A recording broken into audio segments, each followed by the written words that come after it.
Hey friends, I made some white chicken enchiladas for supper the other night, and I'm going to show you how I made these. They were so yummy and cheesy. You're going to want to make this recipe.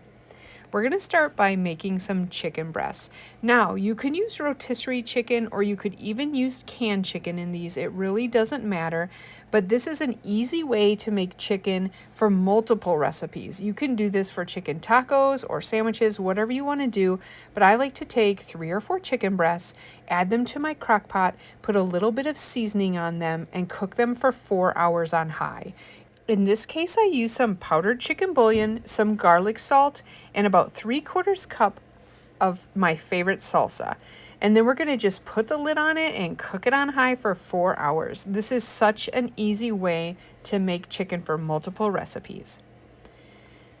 Now, once that's done, I'm going to take this, which is one of my favorite kitchen tools, and I'm going to shred this up. And all you need to do is just chop and twist, chop and twist. And depending on how big you want your chunks, you could stop now and you'd have nice big chunks, or you can keep on chopping and twisting until it's nice and shredded. And that's what I'm going to do for these chicken enchiladas. And you can see by doing that, it also soaks up all of that juice, which is really nice. Now we're going to take some pepper jack cheese and shred that up. You could certainly use a cheddar, but because we want to keep these white, we're going to use a pepper jack. Then take your favorite tortillas, and we're going to fill them with some chicken and then some cheese.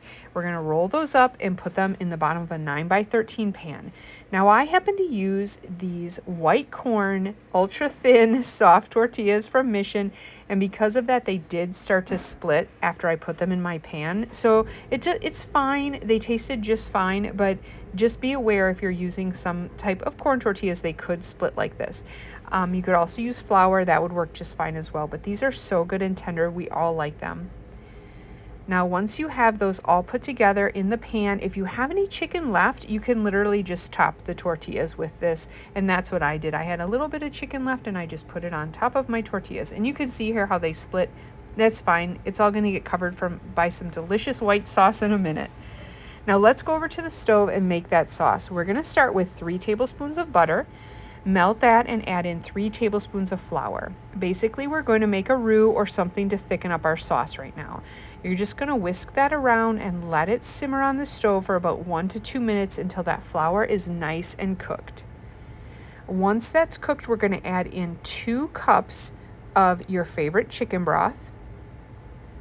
I like to just take a chicken broth powder or bouillon and add it to water, but whatever your favorite is, go ahead and use that. And then to this, we're going to add in about a 1/2 cup of sour cream and then 1 can of diced green chilies. And we're going to stir that around just until that sauce is nice and thick and it won't take any time at all. And then we're going to pour this delicious white sauce right over our tortillas. This makes these so moist and delicious and creamy. They're so good and cheesy inside. Now we did have a little bit of that pepper jack cheese left over from the middle, so we're going to take that and just sprinkle it all over the top of this sauce as well. And then from here, all you need to do is pop this in the oven at 350 degrees and let it bake until it's nice and warm and bubbly, and that takes just about 25 minutes or so. This was such a nice, easy recipe. There are a few stages to it, but if you use a rotisserie chicken or canned chicken, it cuts those stages in half. So it is a very easy recipe, even though there's a few steps. That comes out nice and bubbly and delicious, and we are going to scoop this onto our plate, and then I'm going to show you how we top it at home. And you can see it's hard to keep those all those enchiladas in one piece, but that's okay because it is going to be delicious and we're going to cover up with our taco toppings. I added some lettuce, tomato, black olives, and sour cream. You can certainly add your favorite toppings. Make these your own. They are so good. Now we added black beans on the side to complete this meal. I hope you try it. These were delicious white chicken enchiladas.